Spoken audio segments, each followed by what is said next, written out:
Have you ever felt like you spent your whole life trying to be seen by someone who never really looked at you?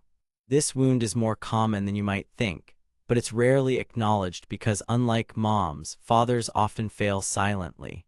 He was there, but his gaze never really landed. And growing up without that gaze means growing up constantly trying to prove your worth through achievement, through toughness, through silence. You learn to endure, but deep down, you're still waiting for that recognition. Carl Jung was one of the first to show that a father's absence goes beyond your personal story. It touches something deeper. In the psyche, the father represents the axis of authority, the drive to engage with the world, the source of validation. When that figure fails through absence, abandonment, coldness, or relentless pressure, something breaks inside the child. It's not just love that's missing, it's the sense of self-worth. Today, I want to help you recognize this emotional wound and give you a practical way to begin healing it. And at the end of this video, I'll challenge you with something powerful. It's simple, but it might just help you break free from the grip of a presence that was never fully there. From the earliest years, a child's psyche builds inner images to make sense of the world. Jung called these images archetypes, primordial templates that shape our emotional experience even before we can speak. Among them, one of the most foundational is the archetype of the father. At the symbolic level, the father is more than a man. He represents the psychic force that helps us break away from the emotional fusion with the mother and begin the journey of individuation, that is, becoming who we truly are. It's the energy that separates, that cuts the invisible cord of emotional dependence, that places a child before life with courage and direction. Where the mother is seen as the source of love, nurture, and affection, the father stands for strength, guidance, and protection. The mother nurtures the heart. The father prepares you for the world. And maybe that's why the father wound is so much quieter and at the same time more devastating. Because while the mother's absence shows up as emotional hunger, the father's absence shows up as a fractured foundation, a lack of direction, a missing validation that quietly eats away from the inside. If you're curious about how the mother wound plays out in your life, we've got a full video on that here on the channel.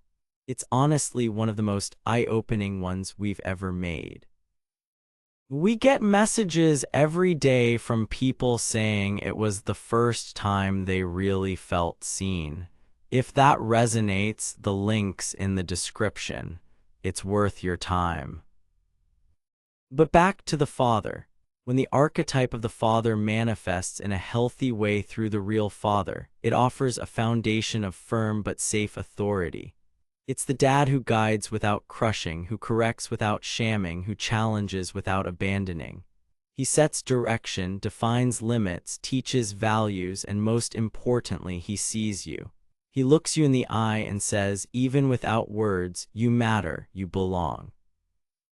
But when that archetype fails because the father was passive, violent, emotionally absent, or even idolized to an impossible degree, a fracture forms in the psyche.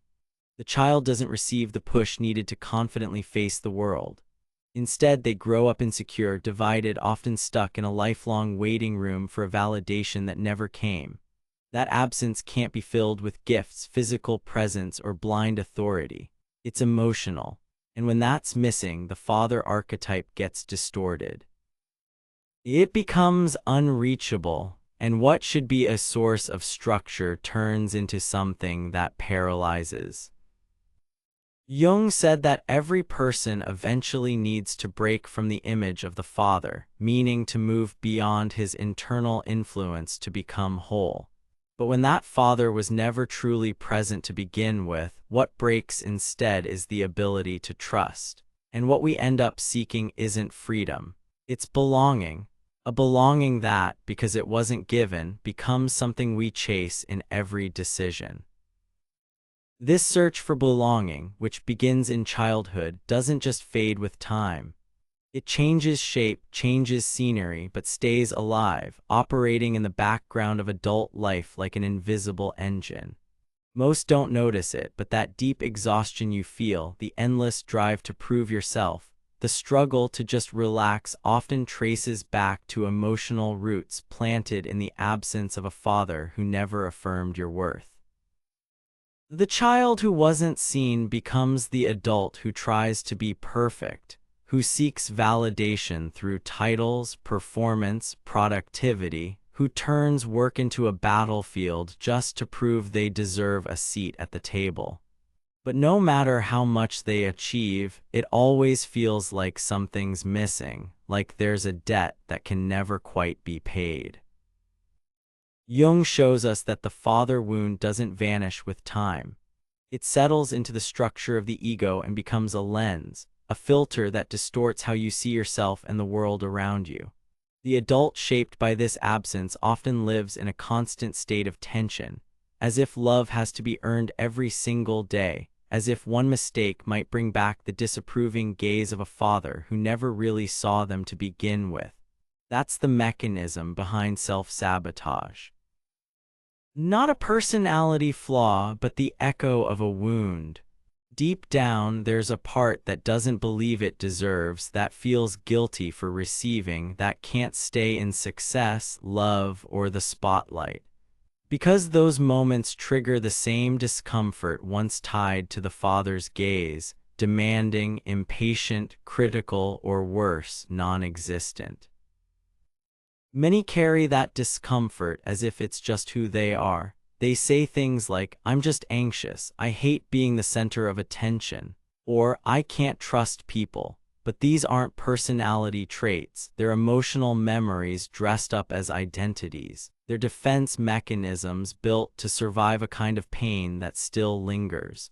The pain of growing up without a mirror to reflect a clear image of who you are. Without a father as external validation, the child tries to build internal validation on their own, but without a model, without direction, that process is almost always incomplete.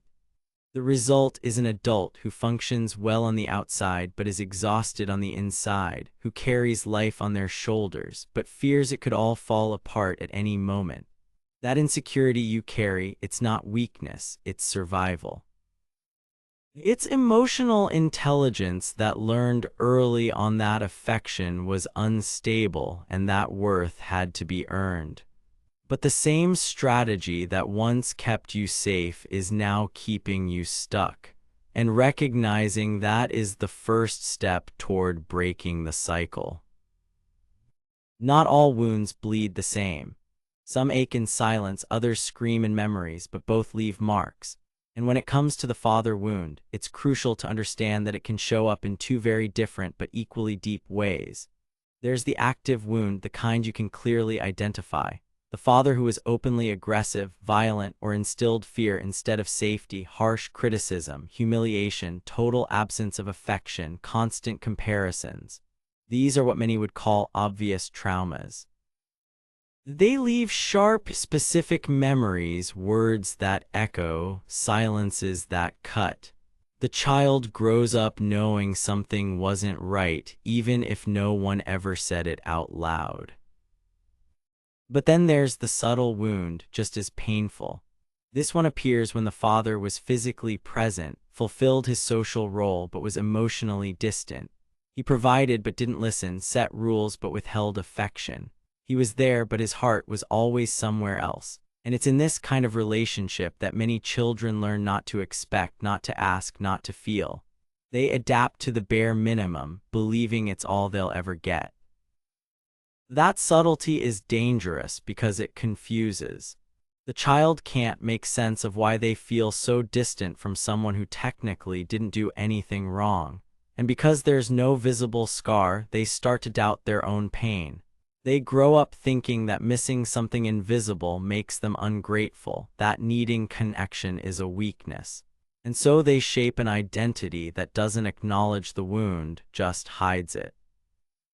Both forms, the active and the subtle, lead to the same outcome, a fractured sense of self, an identity built around absence, around unmet expectations, around the constant need to morph in order to be accepted. Jung reminded us that a child faced with a wounding or absent father doesn't blame the father, they blame themselves. They conclude in silence, if he didn't see me, maybe I'm not worth seeing. And that thought eventually turns into chronic insecurity, fear of speaking up, and shame about being fully seen. Because the father wound doesn't just whisper, I lacked love. It screams, I lacked recognition and I learned to live without it. But living without being seen is exhausting, and eventually the psyche can't keep pretending it doesn't hurt. When pain can't be named, the psyche finds a way to survive. One of the most common paths is to deny the need entirely. The child learns asking for love gets you nowhere, showing vulnerability changes nothing, seeking attention only ends in disappointment. So they start to give up not on others but on themselves. They stop expecting, stop expressing, stop needing. They build a kind of independence that looks like strength from the outside, but inside it's self-abandonment. That child becomes the adult who never asks for help, who handles everything alone, who doesn't allow themselves to crack, who learned to endure but forgot how to receive. Autonomy becomes armor, productivity becomes a hiding place, emotional detachment becomes a shield against the pain of once being ignored. Jung said the ego forms through adaptation, and when the environment demands denial, the ego survives by sacrificing vital parts. Emotion pulls back, the body tightens, spontaneity vanishes, all in the name of keeping the system running, but at what cost? Many adults who pride themselves on being strong, logical, or self-reliant are actually carrying a child inside who learned that feeling is dangerous, that showing pain means losing value, that needing love is too big a risk. So they construct flawless personas, versions of themselves that work in the world but are lost on the inside. And that disconnection takes a toll because the more you deny what you feel, the further you drift from who you are. And the more disconnected you are, the harder it is to feel real. That's why even in success there can be a void. Even surrounded by people, there can be loneliness. Even in constant motion, there's a tiredness that never goes away. This loss of contact with your own center doesn't happen overnight. It's gradual. It starts when needs go unmet. It grows when silence becomes the norm. And it locks in when someone believes that not feeling is a sign of strength, when it's really just another way of staying unseen. Over time, that disconnection turns into a lifestyle. What began as a childhood defense becomes a full-blown personality. The person starts to believe they're naturally closed off, naturally in control, naturally detached. But behind that armor still lives the same child who learned not to need, and because of that still doesn't know how to receive. And society often rewards this adaptation. Extreme productivity, laser focus, relentless self-sufficiency, traits that get praised, reinforcing the persona. Every time someone says, "How do you manage it all?" a little piece of that old pain retreats, but only for a moment. Jung said that what remains unconscious becomes fate, and often the fate of these defenses is isolation. The person who controls everything, who doesn't allow mistakes, who avoids deep connections, doesn't do it out of coldness. They do it out of fear. Fear of opening up and being hurt again, fear of loving and not being loved back, fear of being seen and overlooked once more. Emotional distance, over-intellectualizing the need to control everything. These are all ways of avoiding the original pain. But in avoiding pain, we also avoid intimacy, vulnerability, love. Eventually, what protected you becomes a prison. Life turns into a minefield where every emotion is a threat, where feeling too much is weakness, where needing someone is dangerous. "I don't need anyone" is often the most honest and most deceptive sentence someone can say. Honest because that's exactly what they learned, that needing others is too much. Deceptive because no one was born to live disconnected. And the deeper that belief takes root, the harder it is to break the cycle. Because the pain hides behind behaviors that seem normal, even admirable. But behind the success, the performance, the efficiency, there's still someone who was never truly comforted, someone who learned to handle it all, but deep down just wants to collapse into someone's arms without having to earn it first. When that unheld child grows up, they carry their defenses into every space, including relationships. What looks like choice or compatibility is often just repetition, unconscious repetition of an emotional pattern that never got resolved. The father wound doesn't just shape how you see yourself, it shapes how you connect. It's common for those affected by this wound to choose partners who replicate the same emotional absence. They're drawn to people who are unavailable, emotionally distant, critical, unpredictable, not because they want pain, but because pain feels familiar. Jung called this symbolic repetition compulsion.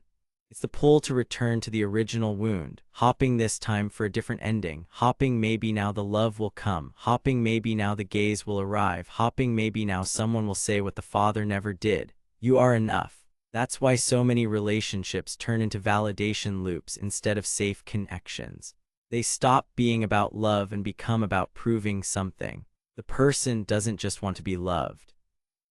They want to be recognized. They want the other person to fulfill the promise the father broke. But that desire comes with pressure, insecurity, and fear. And over time, it suffocates because no partner can carry the weight of healing a wound they didn't cause. The more you expect others to give what you never got in childhood, the more disappointment grows, the more the pain repeats, the more the relationship breaks down. What started as a search for love becomes a cycle of self-sabotage. Need turns into demand, pain becomes control. Fear creates distance, and love, instead of being a bridge, becomes a test, a never-ending test of worth that no one ever passes. Recognizing this pattern isn't something to feel guilty about, it's clarity. Because as long as you love from the wound, you'll keep hopping someone else will fix something only you can heal.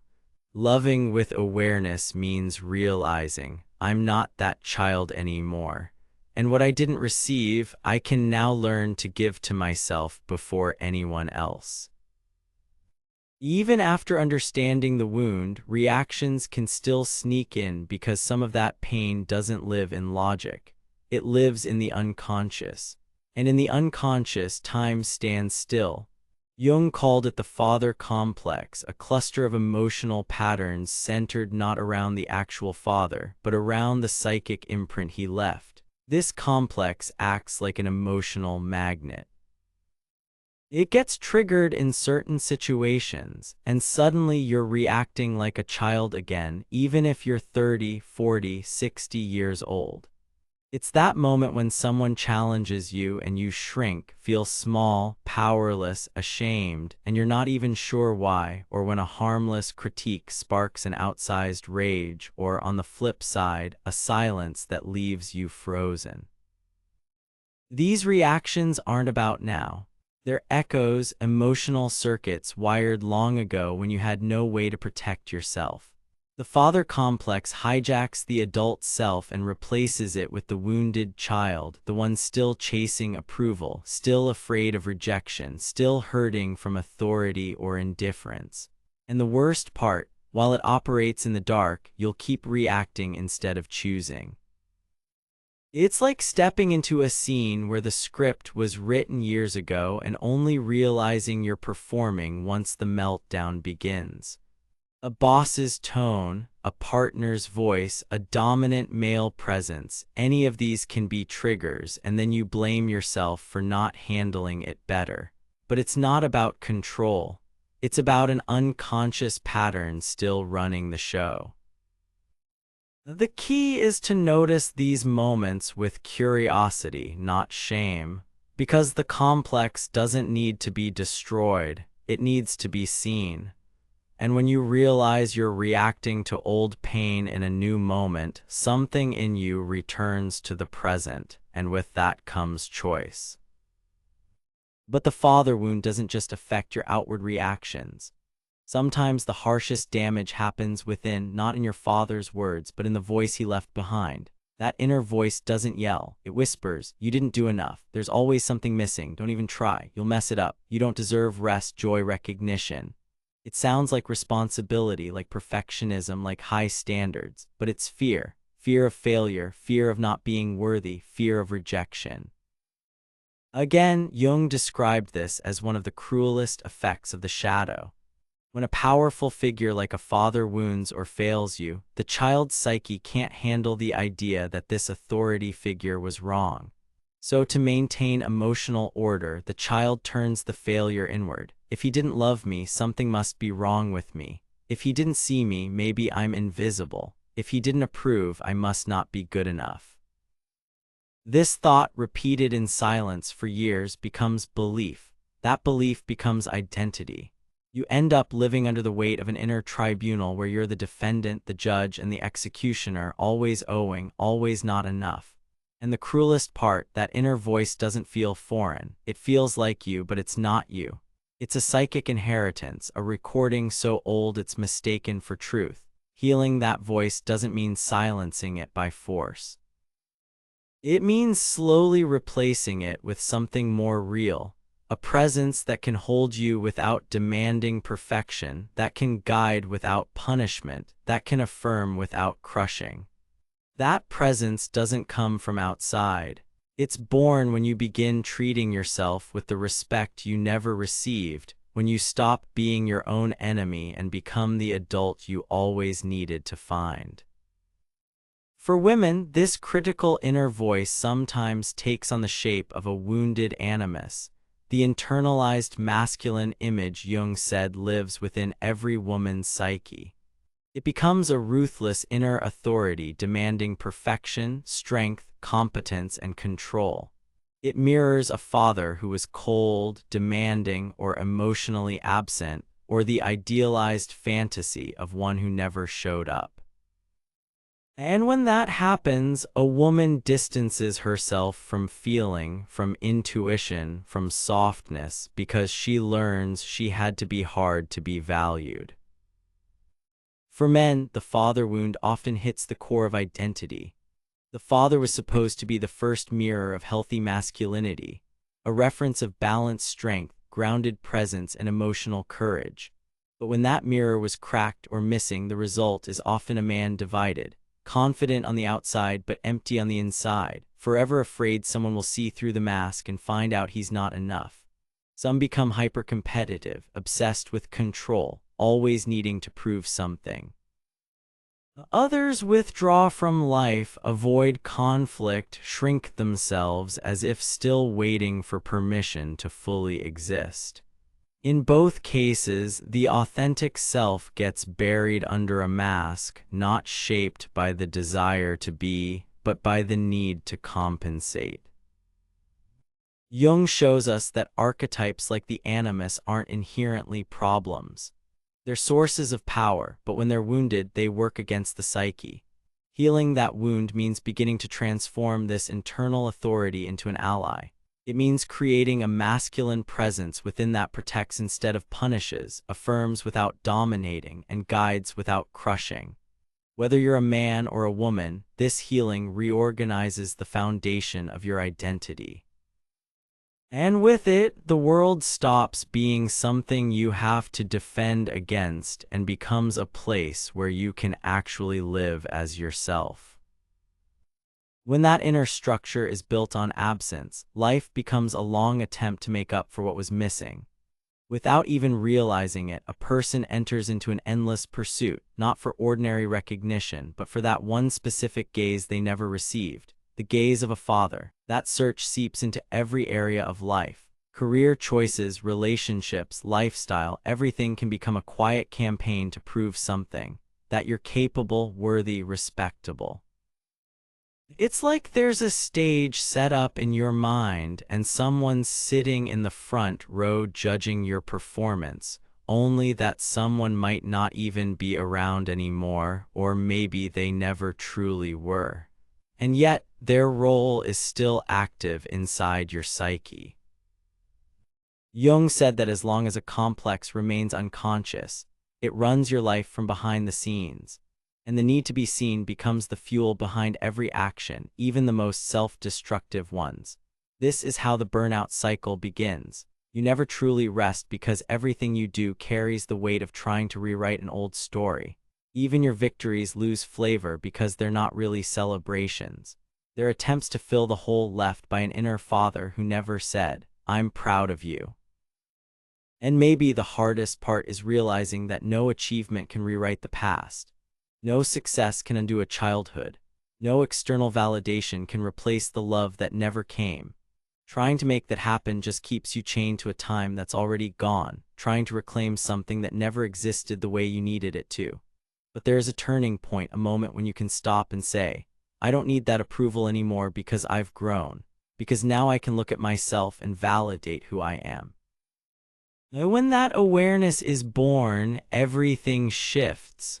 The world stops being a courtroom and becomes fertile ground, a space for expression, not judgment, for presence, not performance. Healing the father wound begins with a simple, powerful gesture, numbing the pain. As long as it goes unacknowledged, it continues to operate in the background, shaping your relationships, your self-esteem, your choices.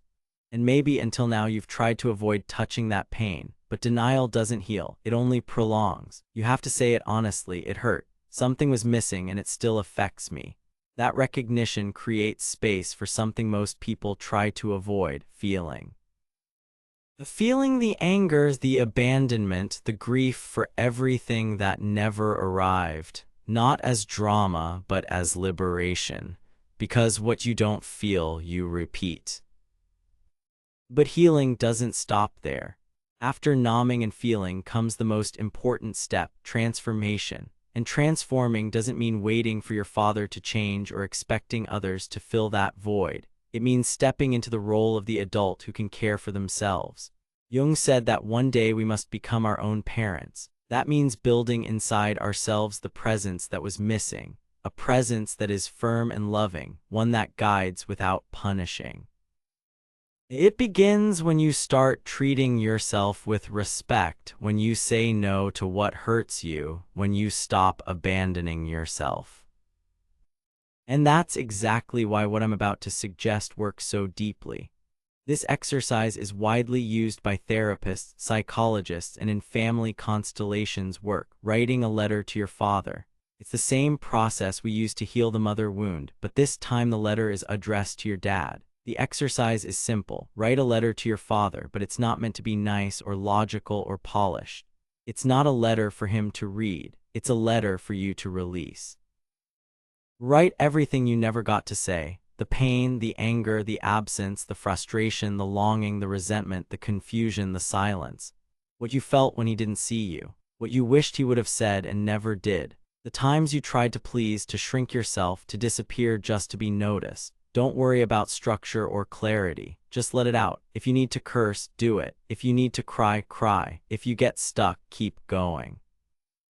This letter is your safe space to truly listen to yourself, maybe for the first time. When you're done, read it out loud. If you can, look into your own eyes in the mirror as you read. Let the words move through you, not to relive the pain, but to finally release it. And then thank him for what was possible, for what wasn't, but still brought you here. And burn the letter for real. Turn that moment into a ritual. You're saying with that act, I'm done waiting. I'm done carrying. I'm letting go now.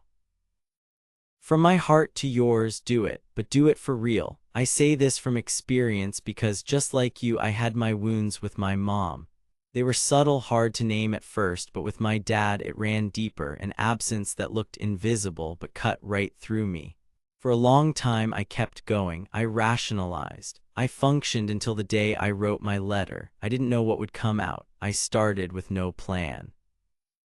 But after the first line, everything poured out. Memories, unspoken words, scenes I thought I'd forgot. And with them came answers, connections I'd never made. In that moment, I understood why I loved the way I did, why I was so hard on myself, why I couldn't rest without guilt. And it was right there, that I began to change. That letter became a doorway of pain, but also of freedom. So please write yours. And if you want, come back and share it in the comments, because maybe what you write could be the spark someone else needs to begin their healing, too. Besides the letter, there are other practices that can support your inner healing. One of them is therapeutic writing directed to your inner child. Picture yourself today standing in front of yourself as a child. What did they need to hear but never did? What would you have said to them if someone had just given you the words? Write it all down, and if you can, read it aloud. This begins to reshape how you see yourself from the inside out. Another powerful practice is the empty chair exercise. Sit across from an empty chair and imagine your father sitting there. Say what's been buried for years. Speak your truth. If it feels right, respond as if you were him. Not to create a logical dialogue, but to let the emotion move through your body and out. There are deeper techniques like Jung's active imagination. In these, you engage directly with parts of your psyche. The wounded child, the image of the father, the critical voice that's haunted you. These inner encounters can open some of the most honest paths inside you. Slowly, you begin treating yourself with more respect. You learn to say enough when it's needed, and you start to understand that caring for yourself is your responsibility and also an act of love. If you want to take this process further with more structure, I've put together something special. A 21-day guided ebook with practices inspired by the teachings of Carl Jung. They're small steps, but each one can help bring you back to yourself. The link is pinned in the first comment. If it resonates, download it and start today. When that presence begins to settle inside you, something shifts quietly but for good. The world, which once felt like a courtroom, starts to feel like a space where you can finally breathe. Life, which used to feel like a string of tests, becomes a journey of expression. And for the first time, you feel like you can simply exist without having to constantly prove you deserve to. That's what healing the father wound really is. It's stepping out of the battlefield. It's letting go of the defense mode. It's stopping the projection of your worth onto someone else's gaze. Because in the end, the father wound wasn't just about your dad. It was about how you learned to see yourself through him. And when that reflection changes, your entire inner landscape begins to shift. You realize you no longer have to keep running. You don't have to be the strongest, the smartest, the most productive. You're not chasing an invisible trophy anymore or dodging a judgment that was never truly yours. You're finally stepping into who you are without the filter of pain. And that brings a kind of freedom that doesn't depend on applause, a peace that isn't broken mistakes, a strength that doesn't need to harden to survive.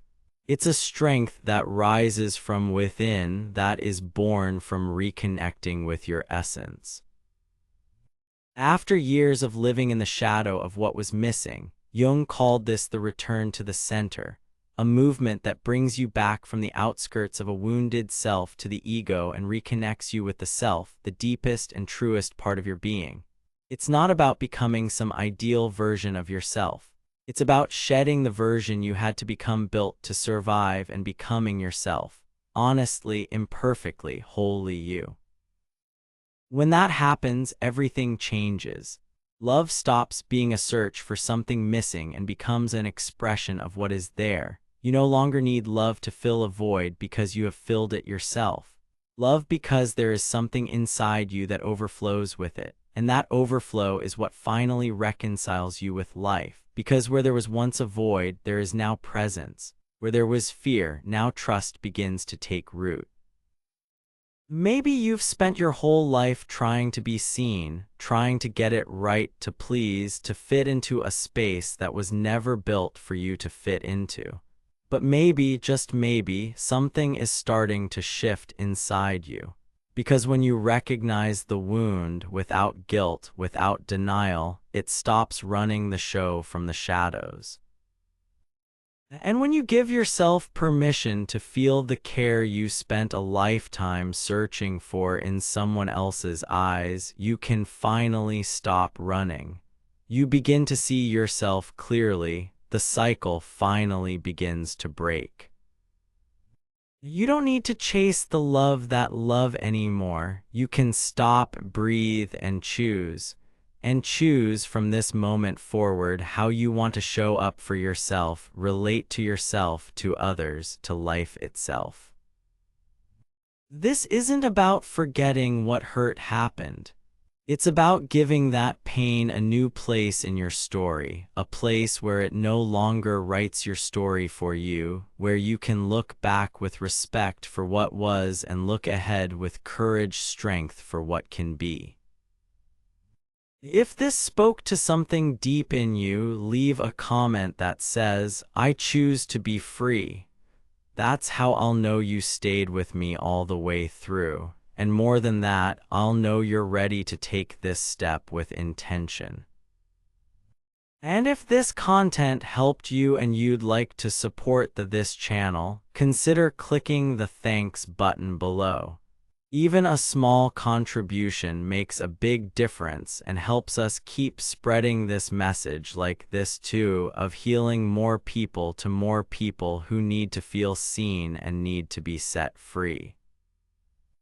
Thank you for being here, thank you for listening with an open heart, and thank you for being part of this space of transformation. I'll see you in the next video.